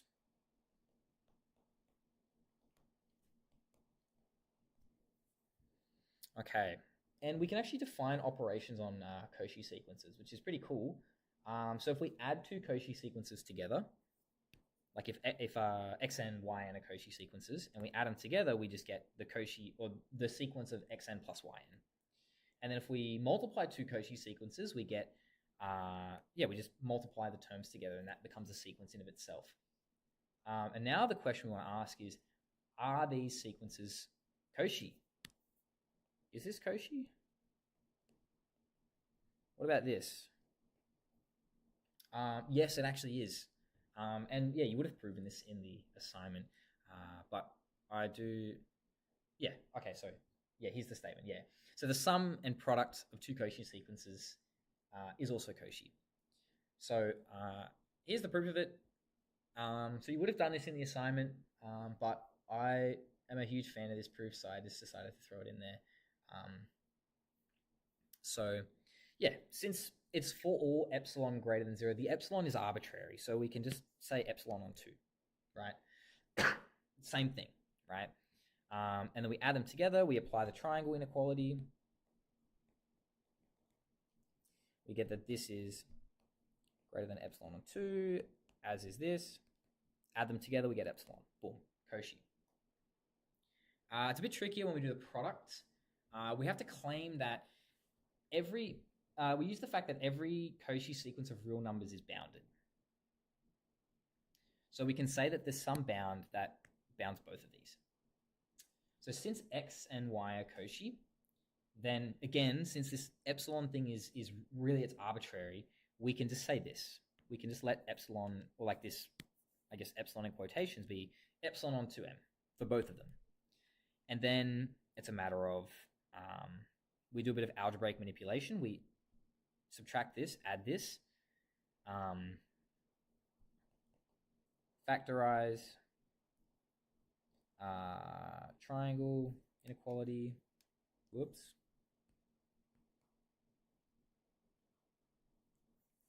And we have that, yeah, we can substitute in then this, and we arrive at that. So then we end up getting 2 epsilon on 2m, so that'll be times m. So we get m times epsilon on m, so it's just epsilon. Sweet, it's Cauchy. Okay, so moving on from that, we move on to Dedekind cuts. So we've got to define what this is. We say that a cut is a subset, call it R, of the rational numbers such that R is non-empty, R is not equal to the rational numbers, and if x and y are rational, and if x is less than y, and y is in R, then so too must x. x must also be in R. So we can think of this as being closed downwards. We're saying like, we draw like a number line, and we make like a, visually make a cut here. If y is, I'll do a different color so it's easier to read. So if y is in this and x is less than it, then x must also be in it, because we're claiming that it has to be closed downwards. So you can sort of think of it as like splitting the real line into two halves, and you take everything to the left. And we also have that for every x in R, there exists some y in R such that y is greater than x. So what that's saying is that if you pick an element inside your cut, you can always find an element that's greater than it. So this means that it doesn't contain a greatest element, because you can always find one that's bigger. So there's no single greatest element. So these are the four defining features of a cut. So if we want to prove something's a cut, we just go down the list and show that all of these hold. So an example might be this, or maybe this. Those are two examples of Dedekind cuts. So yeah, intuitively we can think of it as cutting Q into two halves, and we only take the left half to get that closed downward property. Okay, and we also have another thing called ordered fields. So again, you would have seen this. This is assignment 2.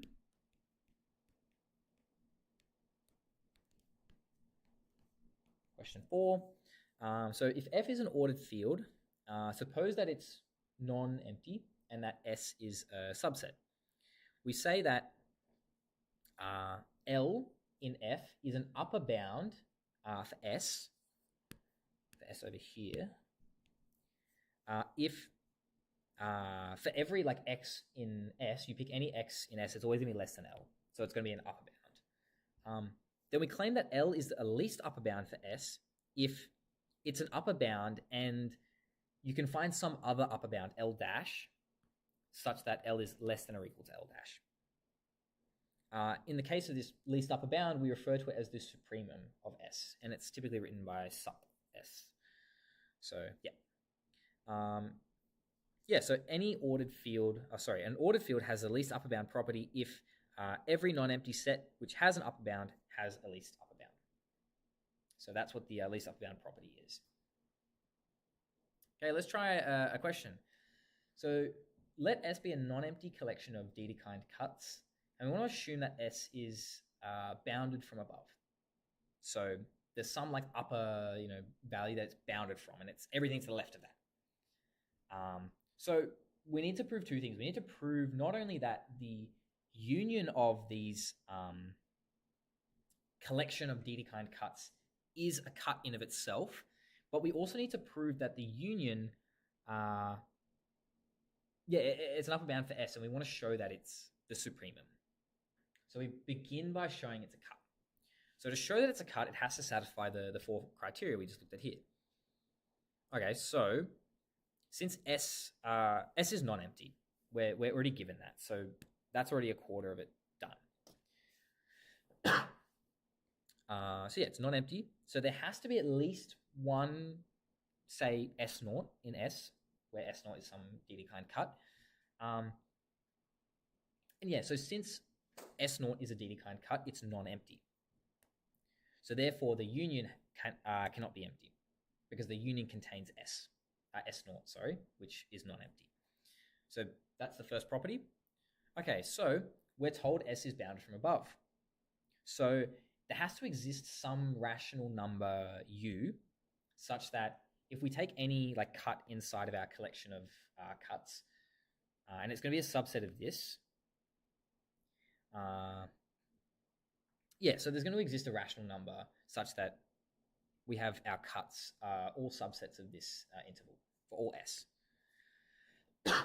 And that means that you take the union that still holds, so it's bounded above by U.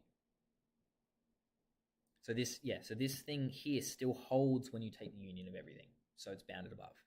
Sweet. Okay, so let's say that y equals the union, then sorry. Let's say that y is inside this union. It's an element of this union. Then we can say that, well, it's got to be a cut, right? Because it's in the union of cuts. So let's say that y equals it's inside S naught for some S naught in S. Then since it's downward closed, we have that if x is less than y, then x must be an element of S naught, right? So sorry, let me rephrase. I think I stated this wrong. So y is an element inside one of the cuts. So it's just some rational number that's inside the cut. So then it'll belong to some cut in S. And then, yeah, by downward closure of S naught, if x is less than y, then x is also belonging to S naught. So that means that x has to be in the union. So if y is in the union and x is less than y, then x is in the union. So that means that this is union is downward closed. Okay, so let's suppose that this union has a maximum element, x. Then for x in S naught, for some S naught, if it's a maximum element, then it's in some cut, right? But since S naught's a Dedekind cut, it can't have a maximum element. So it's a contradiction. So hence the union has no maximum element. So we've got that it's a cut. Okay. Now we're trying to show that if y equals this union, then it's the supremum. So to do this, we first show that y is an upper bound of S. And then after that, we show that it's the least upper bound. So firstly, for all S in our collection, for all cuts in capital S, it's clear that, a singular cut has to be a subset of the union of cuts, which equals y. So that means that for all S in our collection of cuts, we have that S is a subset of y. Hence, y must be an upper bound for S, since this holds for every single S in S. Now, let M be some upper bound for S, so that this holds, so that lowercase s is a subset of M for all lowercase s in our collection of cuts. So this implies that, so that y equals this union as we've defined it has to be a subset of M. So since y is an upper bound and it's a subset of this other upper bound M, we have that it's a least upper bound. And if y is an upper bound and it's a least upper bound, we call it the supremum. So that means that the union is the supremum. Okay. So we move on to the very last topic, absolute values and p-adic numbers. So this is where it gets a little bit weird. So we have to introduce the notion of valuations. So if f is a field, we say that a multiplicative valuation, or as we've probably heard it referred to as an absolute value on f, or the field, it's a function from the field to the real numbers satisfying these four properties. So pretty stock standard stuff. Now we define the p-adic valuation. So this is a certain kind of valuation. And the process for how we determine what the p-adic valuation is. So we define the p-adic valuation of 0 is just 0. Then if we have any non-zero integer, if you can write it in the form of a prime to some power times some other integer, where p doesn't divide b, then the p-adic valuation of n is going to be p to the minus a. So I'll show you an example of that. I'll pull this one out. So like we'll have, if we have 9, 3, right? This is our p. We can express 9 as 3 squared times 1. And we have that 3 doesn't divide 1. So this is really like our p to the a, b. So then we have that this is going to be 3 to the, So you take this term here, same power, but you put a minus in front of it. So it's that. So it'll be 1 on 9. And then we also have this nice property that the p-adic valuation of this, you can do that. So it makes finding p-adic valuations of fractions a lot easier. Okay. So we're going to find the following p-adic valuation. So we just did the 3-adic evaluation of 9. So we'll do 54. So 54 can be expressed in the form, it has prime factor decomposition 3 to the 3 times 2. So, we claim that p is 3 because we've got the 3 here, and a is 3. So then p to the minus a is 3 to the minus 3, which is 1 on 27.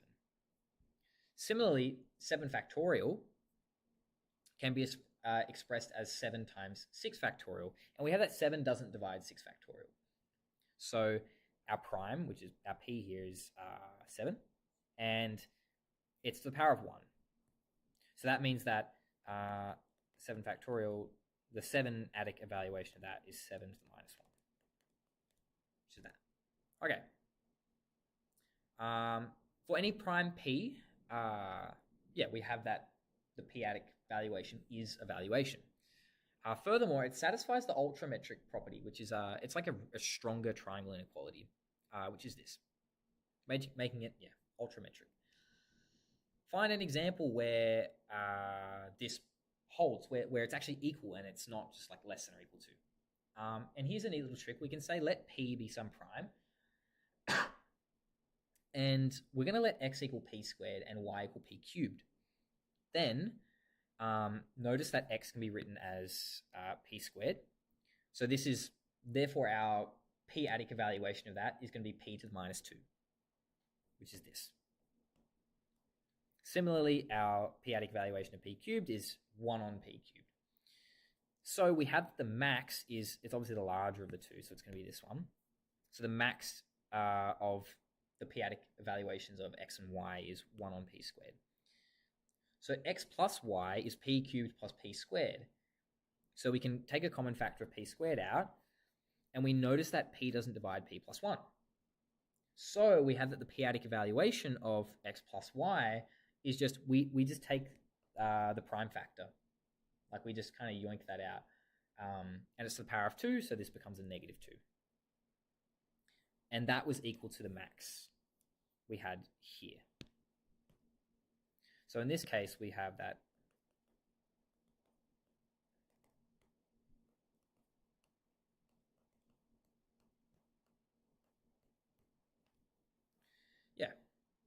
Okay, so just some other terminology. Equivalent valuations, we say that evaluation u and v on f are equivalent if for some c greater than 0, you can express one as the power of the other. That was supposed to highlight it.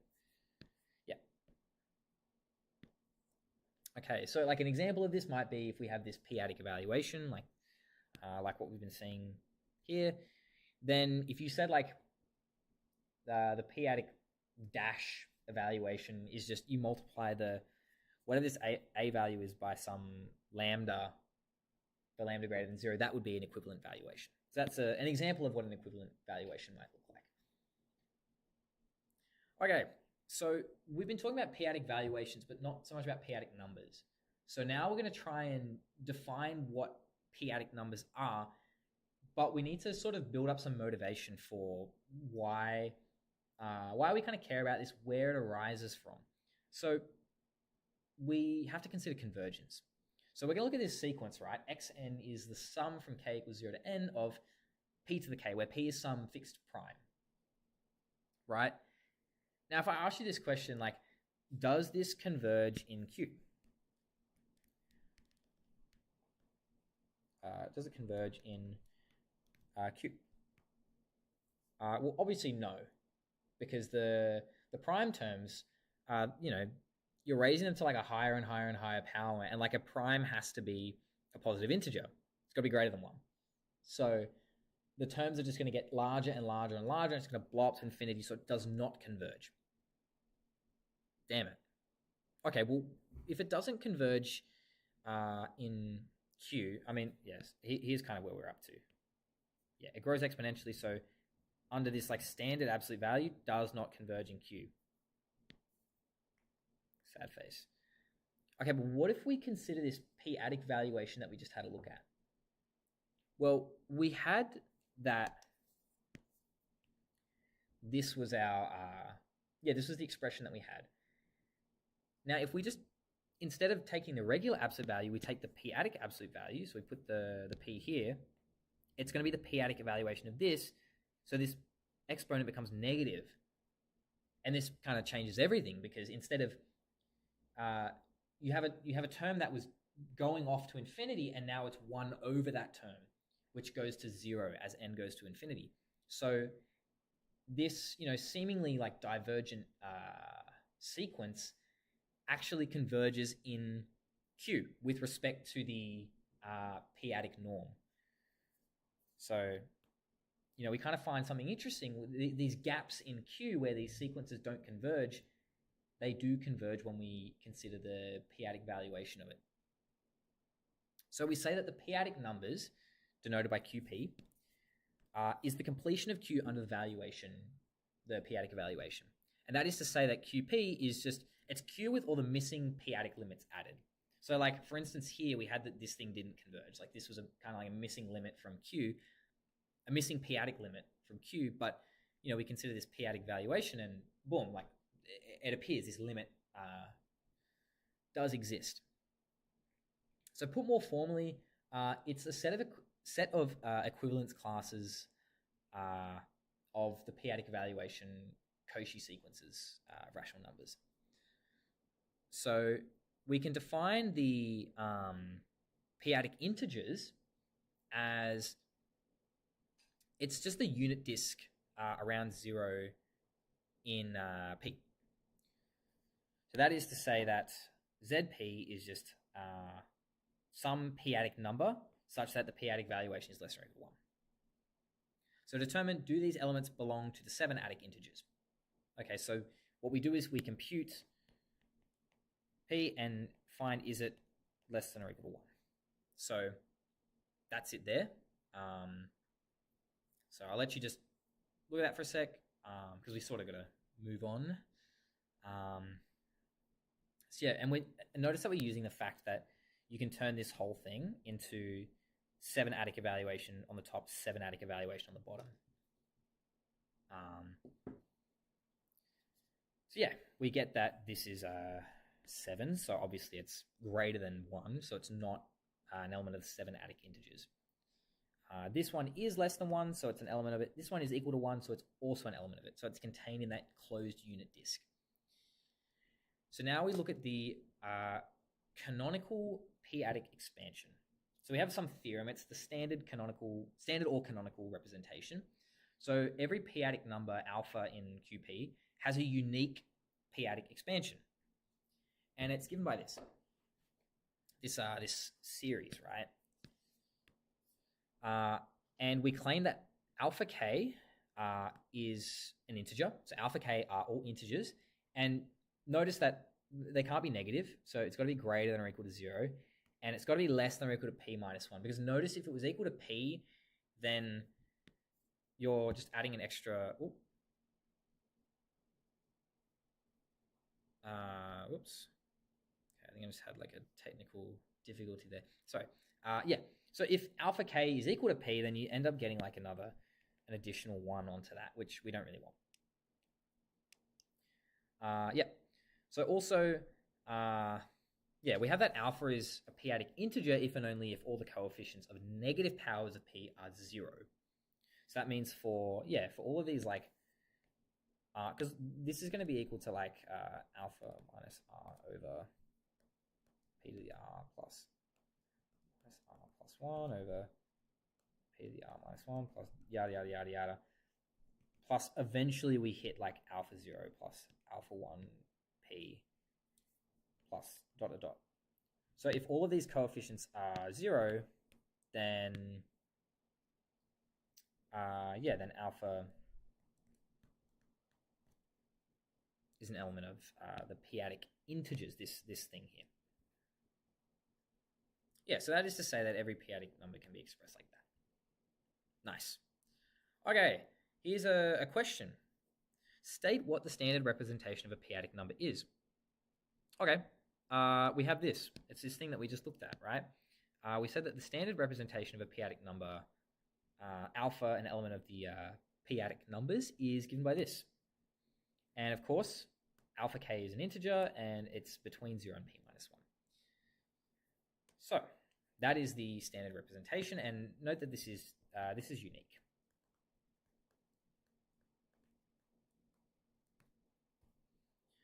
So now we got to kind of consider, does the sum of factorials converge in QP, right? This is kind of, crazy. Like, the sum of factorials obviously will diverge in the regular rationals. Like, they get huge, right? But again, we saw with that previous example that those terms getting exponentially larger actually went to 0 in the p-adics. So maybe we might get something converging. So we seek to find whether this converges. So let xn equal the sum of factorials from 1 factorial up to n factorial. So that means that xn minus xn minus 1 is going to be the sum of all factorials up from 1 to n, subtract the sum of all factorials from 1 to n minus 1. So all we're left with is n factorial. Now, for some fixed natural number k, if n is greater than or equal to p to the k, then n factorial has to contain at least k factors of p, right? So at the very least, it will contain k factors of p. So when we do the p-adic evaluation, we pull out that least, at least case, and we get this, right? This is our p-adic evaluation of it. So you can think that intuitively, as n goes to infinity, these factorials are getting really big, right? You're getting huge factorials. And, in theory, like, if you have a really, really, really large n factorial, it's going to be something like p to the, you have p to the k times, and then you keep on going down and down and down until you hit p to the k minus 1. And then you eventually hit p to the k minus 2. Whoops. And you can think that the larger these factorials get, the more powers of p you're including, like the higher the powers of p are getting. So in theory, as these factorials go to infinity, you're getting infinitely large factors of p. Or infinitely large powers of p. And therefore, your p-adic valuation is going to go to 0, right? So as n goes to infinity, xn gains an infinite number of factors of p. So that means that k goes to 0 in this here. That is to say that this limit is 0 in the p-adics, or like with respect to the p-adic norm. Okay, so what we can do is we can say let m be greater than n. So the difference in these partial sums is going to be this, right?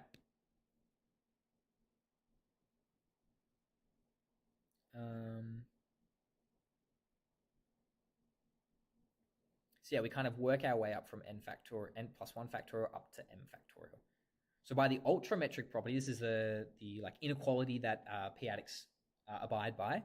It has to be strictly less than the max of all of the p-adic valuations here. So since we had that, as n factorial gets really large, like n goes to infinity, you get infinitely many factors of p. So therefore, the p-adic evaluation approaches 0 as n approaches infinity. So for any epsilon greater than 0, we can find a natural number n such that for all n and m greater than n, this is less than epsilon.